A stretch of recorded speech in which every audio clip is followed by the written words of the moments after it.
everyone. My name is Lucy Francescutto. I'm a holistic nutritionist and fitness instructor here at the Trisan. I teach spinning and a weight training class here. And I also do some nutrition seminars like I'm doing today. I do cooking classes for people, and I just try to teach them to incorporate a healthy lifestyle, including nutrition, into their life. I'd like to talk about some beliefs that we have, and I think that these are common misbeliefs that people carry with them. And just a few, people assume and believe that a lot of conditions that we experience as we get older are part of the aging process. People believe that maybe the older we get, the more out of shape we get. It's just a natural progression. People believe, my parents had it, I'm probably going to get it too. And those are not true beliefs. And the truth is that our genes will load the gun, but it's lifestyle that pulls the trigger. So there's a lot of things apart from hereditary that will determine how healthy we are in our lives. Activity. Most of you maybe have done the yoga and the Zumba classes earlier today, so that was a nice introduction. How we think, how we eat, how well we sleep, and how well we digest and assimilate our food. So there's a lot of things, and to just walk around thinking that things are inevitable is really not the truth. There's a lot of things that we can do to change our path.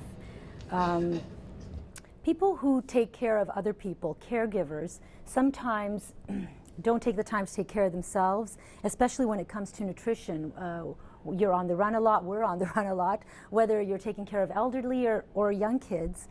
And a lot of times our food is the last thing that we think about, the last thing that we plan, and we tend to just eat on the go, and a lot of times they're not really nutritious choices. And I would say that the majority of health conditions that we have, and everybody is dealing with something, has a nutrition component to it. And everything can be improved through proper food and nutrition, along with all the other pieces of the pie. But the nutrition is a really, really big part of it. Poor nutrition will affect your mind, your body, and the immune system. And when your immune system is down, you're opening yourself up to a plethora of conditions.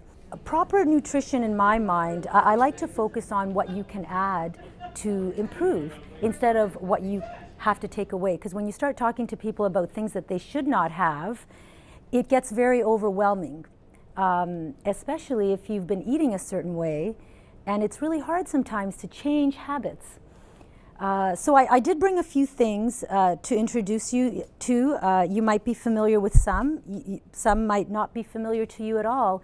And when I speak to people, I always like to remind them that taking little bits of information at a time is the best way to do it, and incorporating maybe one new thing that you're not familiar with into how you cook and how you eat is the way to do it. So looking at everything on this table might be overwhelming to some, but if you pick one thing to start with and then kind of build from there, that's a very easy way to do it. There's a few things that I like to point out right off the bat that you can start looking at today and making changes today. Fats and oils, sugar, white sugar, and white flour. And I know we were joking about the white flour bit a little earlier. Those are the three main things, and if you can think about those every time you go to the grocery store, initially it might seem like a big challenge not to find those things and things that you buy because they're everywhere, but it really makes you aware and more cautious, and really how urgent and important it is to start reading ingredients and leaving the things on the shelf that belong on the shelf, because once they come into our home, they're going to be consumed, and they're going to be consumed by the people that we love. And I also like to remind people, the person in the household that does the grocery shopping, the person who pushes the cart, is the person that determines the health of the family. That's how important the food you put in your grocery cart is. So I'll just quickly, and we don't have a lot of time, so I'm just going to touch on each topic, and then if there are any questions, we can chat at the end. I'll just give you some information on fats and oils. And the most important thing that I would tell you about fats and oils is don't overheat them. Don't fry with them if you can help it. Because when oils are heated, that's when they become carcinogenic, really, and our body doesn't know what to do with those kinds of fats and oils.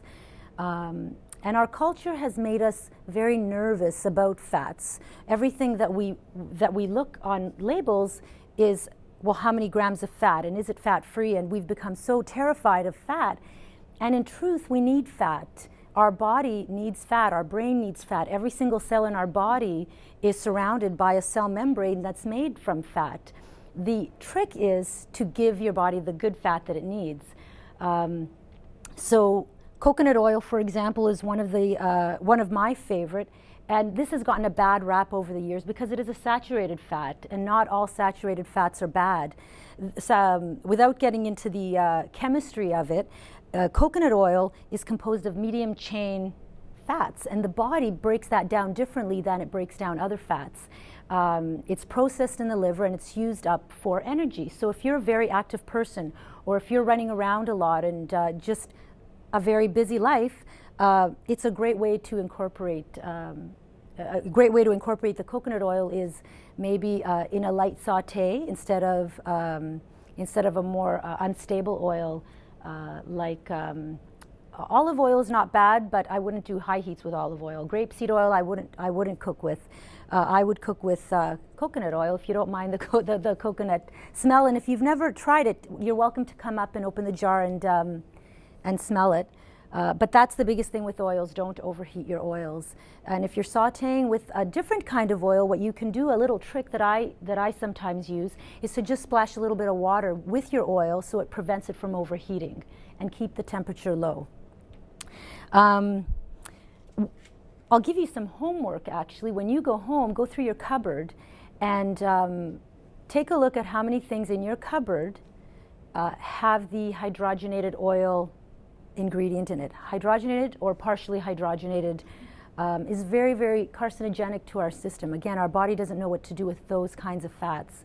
And you'd be very surprised how many things you will pull out of your cupboards with hydrogenated oils.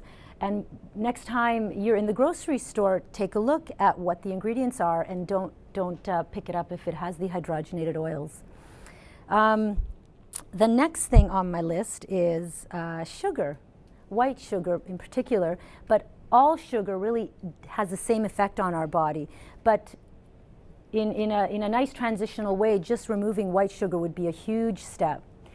White sugar is like a poison, and if you've had sweets, which we've all had, they're very addicting, and you can't just have a little bit. You need a little more, and then you need a little more, because that's the way sugar works. It's very addicting. And sometimes it takes a little time to kind of break that addiction with sugar. So maybe bringing in some nice raw honey is a great idea. This is raw honey. It means it's not pasteurized. So all the vital nutrients and enzymes are intact and in that honey. I ran out of it, so I wasn't able to bring it today, but there's another really nice sweetener. It's called sucanat, and it is the very first pressing of cane sugar. Also a great sweetener to use. Stevia is actually a herb. And for anybody who has diabetes, stevia is a great thing to substitute with because it doesn't affect your blood sugar.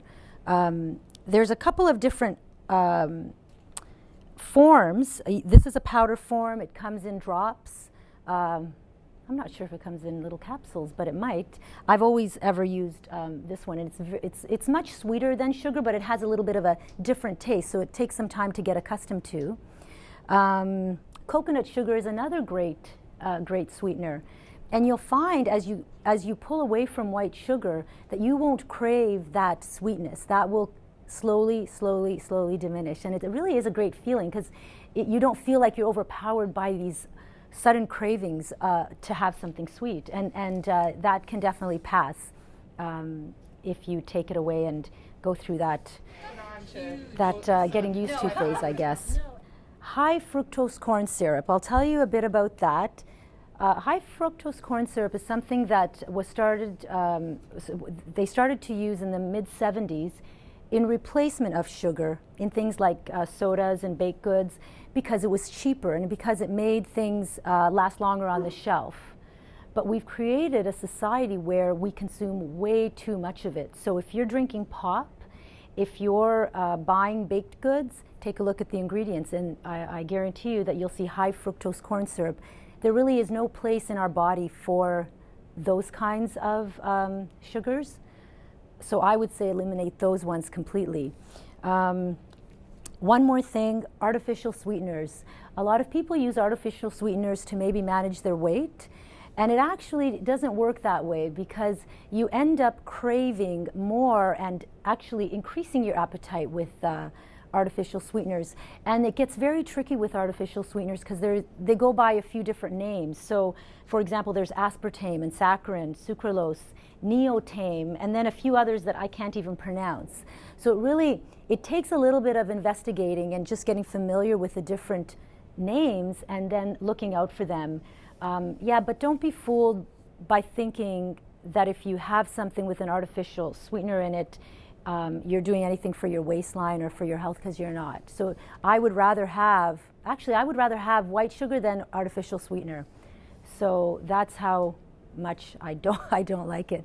Okay. What I also wanted to talk about was things that you can do on the go. If you're in a rush and you can't sit down and have a proper meal, there are ways, healthy ways, to get your nutrition on the go.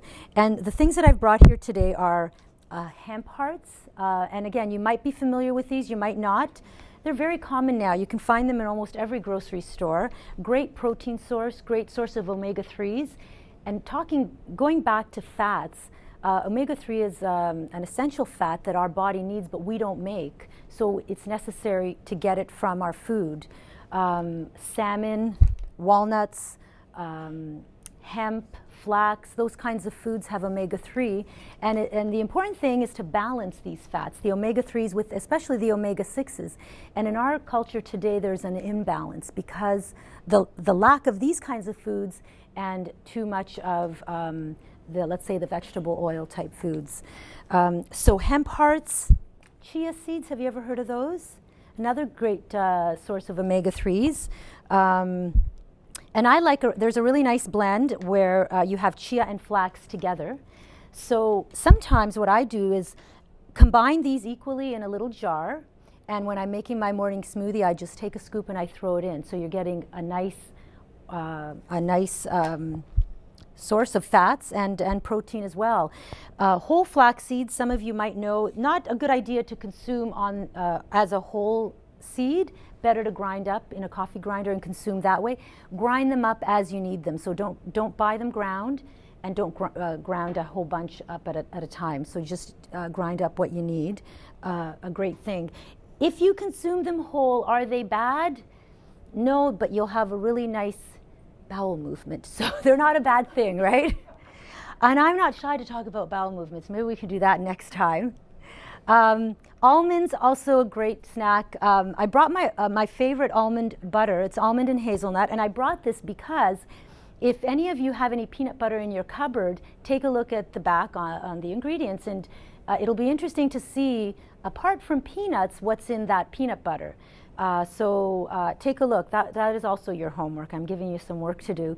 But this is just almonds and hazelnuts, and there's different kinds of nuts and seed butters. So expand and add variety to your meals. We tend to get really comfortable with the same things, and if you really think about what you eat day in and day out, week by week, it's kind of the same.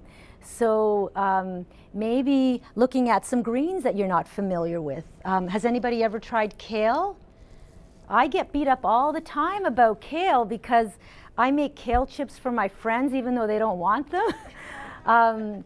It's a great high protein, high iron green, and with greens, the greener, let's say they are, the more nutritious they are. So, get your Swiss chards in, get your kale in.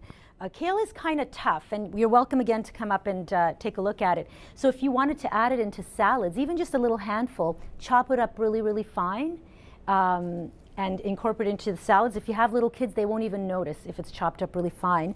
You can put it in stews, you can put it in soups. So just expanding what we normally buy, looking at different things. And also snack foods are very important because that's what we carry in our purse, that's what we carry in our car. And if it's a healthy snack, whatever is there, we're going to eat. So if it's healthy, it's a bonus, of course. If it's a chocolate bar and we're famished, we're going to eat the chocolate bar, right? It doesn't matter what kind of willpower you have.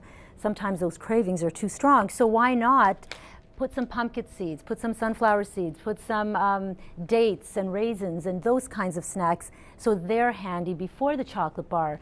If there's any men out here, you should be having pumpkin seeds for your lovely prostates. Great source of zinc and a very important organ to take care of. I can see you out there. I brought along a couple, I've got a big collection of books and I love them all, but I brought a couple of my favorite. Sometimes all you need is one really good book to help motivate and to kind of help guide you because there's so much confusion out there. And two of my favorites are by one of my instructors. Her name is Carolyn DuPont. Enlightened Eating is the book. It's a beautiful book, very well written, a spiritual. She's a very spiritual woman, but just a really nice way to introduce yourself to healthy living. Whole Life Nutrition Cookbook is another one of my favorites. One is vegetarian, one is not. So yeah, pick up a great book, and just starting small steps is a very good way to go. And I also remind people not to feel overwhelmed. So when there seems to be a lot of information, just take one thing and go with that until you feel comfortable with it, and then add another thing. Because it's easy to kind of just give up and not do anything because it is so confusing and it gets overwhelming. So I hope that I've given you some ideas with what I brought today. And again, if you have any questions, we can chat at the end. And good luck with your grocery shopping and your homework. Yeah. And Mary will take over. Thank you very much.